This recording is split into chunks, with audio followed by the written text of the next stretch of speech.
इसी तरह से जब हम बैक का सरफेस निकालेंगे डेल्टा एस, तो वो भी मल्टीप्लिकेशन जेड डेल्टा जेड और डेल्टा वाई की ही होगी, लेकिन उसका वेक्टर क्योंकि वो ये एक्स की पॉजिटिव डायरेक्शन है तो बैक साइड एक्स की नेगेटिव डायरेक्शन है, लिहाजा वहां पे क्या होगा कि हम एक्स की जो है नेगेटिव डायरेक्शन के लिए वहां माइनस ए एक्स इस्तेमाल करेंगे। मैं कोशिश करता हूं कि मुझे जो कर्सर है मेरा, इसकी अगर कोई और शेप सामने आ जाए, लेकिन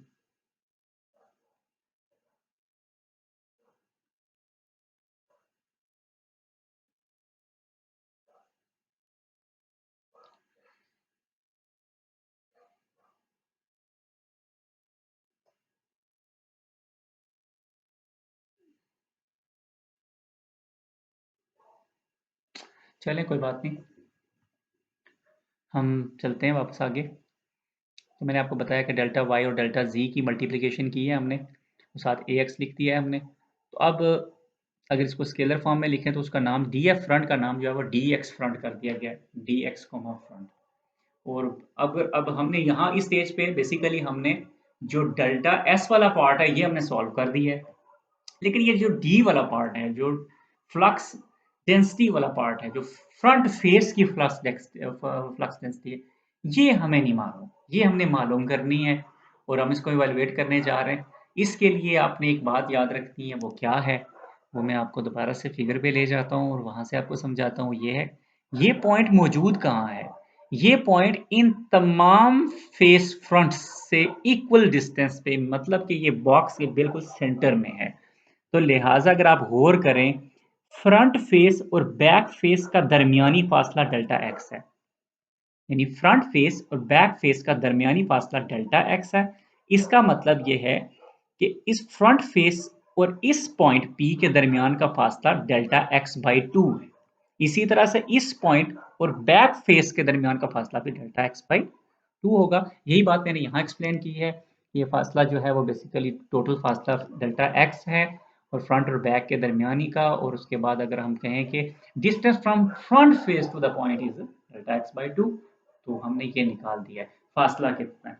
अब बेसिकली टेलर सीरीज एक्सपेंशन को इस्तेमाल किया गया है, ठीक है। वो आपने कहीं पढ़ा होगा, मैथमेटिक्स में नहीं है तो आप उसको गूगल कर सकते हैं, देख सकते हैं, या अपने टीचर से कंसल्ट कर लें कि टेलर सीरीज बेसिकली क्या है। तो टेलर सीरीज में बेसिकली काफ़ी सारी उसकी एक्सपेंशन होती है, लेकिन हम वहाँ से सिर्फ दो टर्म्स, उसकी पहली दो टर्म्स निकालते हैं। तो इस क्या होता है कि डी एक्स फ्रंट हम टेलर सीरीज के जरिए मालूम करते हैं। तो बेसिकली टेलर सीरीज में जो दो फ्रंट लेते हैं, इसको मैंने बड़ा प्रिसाइज करके लिखा है, और वो क्या लिखा है, डी एक्स फ्रंट बेसिकली क्या है, value of D X at point P. सबसे पहले तो डी एक्स की वैल्यू जो पॉइंट पी के ऊपर है, plus rate of change of dx with x from point P to front face। मतलब कि dp पॉइंट पे जो हमारी dx की वैल्यू है वो क्या है, वो मैंने यहां लिख दिया dx जीरो, कि dx की वैल्यू मेरी p पॉइंट पे, क्योंकि वो तो बिल्कुल आगाज वाला पॉइंट था, वहां मैंने उसको लिया, उसका नाम रख दिया dx जीरो। जीरो इसलिए नहीं कि वहां वैल्यू जीरो होती है, जीरो से मुराद ये है कि अभी डिस्टेंस ही मैंने तय नहीं किया, अभी मैं उधर उसी पॉइंट पे मौजूद हूँ। अब जो जो मैं पॉइंट से फेस की तरफ बढ़ता जाऊंगा, तो बेसिकली फासला तय करता जाऊंगा, rate of change of D X with x.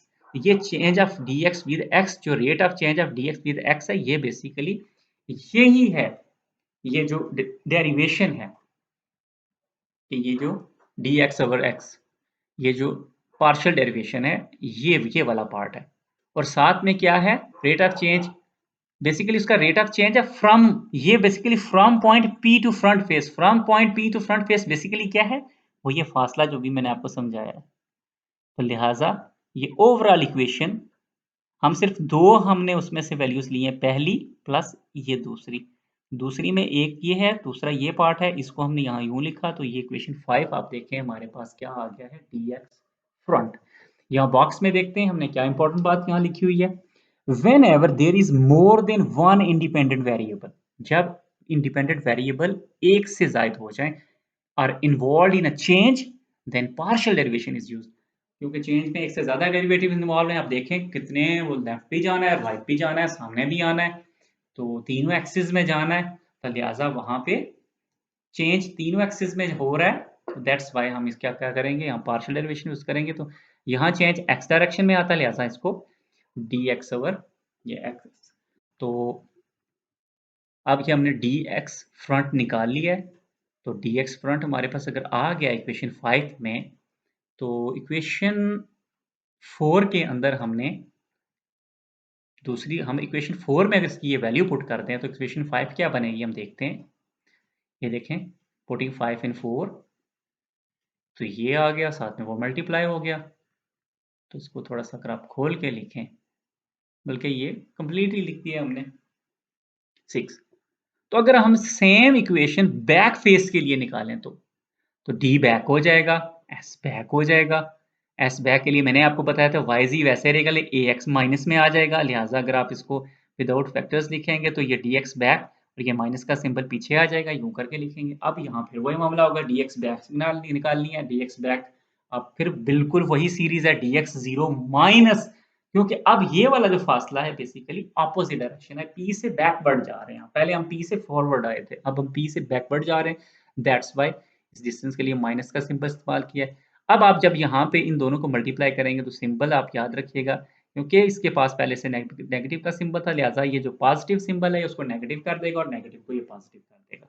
तो अब ये सिंबल्स याद रखिएगा। अब हम, हमारे पास इंटीग्रल फ्रंट वाला भी आ गया है और हमारे पास इंटीग्रल बैक वाला भी आ गया। तो ये दोनों इंटीग्रल अब हमारे पास आ गए। एडिंग 6 एंड 9 वी हैव, हमने दोनों को सम अप किया है। हमने पहले सिंपली दोनों को लिखा है, तो आपको पता है कि dx 0 जो है एक दफा पॉजिटिव है, एक दफा नेगेटिव है, वो कैंसिल आउट हो जाएंगे।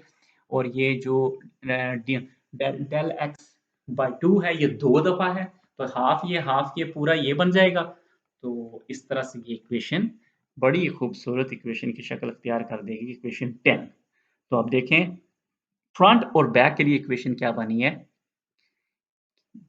ये rho D X over rho X, तो del X del Y and del G. तो ये तो बड़ी मजे की इक्वेशन है। अगर फ्रंट और बैक आपको पता है अलोंग एक्स एक्सिस होती है, और साथ में ये तीनों अगर आ जाते हैं पूरे वॉल्यूम के साथ, ठीक है, both faces are along X axis, तो अगर हम लेफ्ट और राइट की इक्वेशन बनाएं, ठीक, तो वो फिर अलोंग वाई एक्सिस होगी, both faces are along Y axis.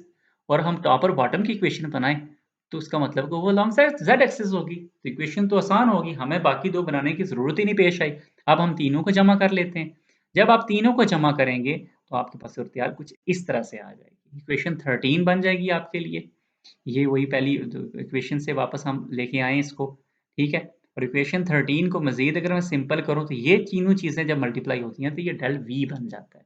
तो ये है, देखें जी, इक्वेशन 14। और here del V is the volume of the charge element. ये वो चार्ज एलिमेंट का उसका वॉल्यूम है, ठीक है। और ये हमने बहुत ही छोटा वॉल्यूम रखा है, charge enclosed in volume del we.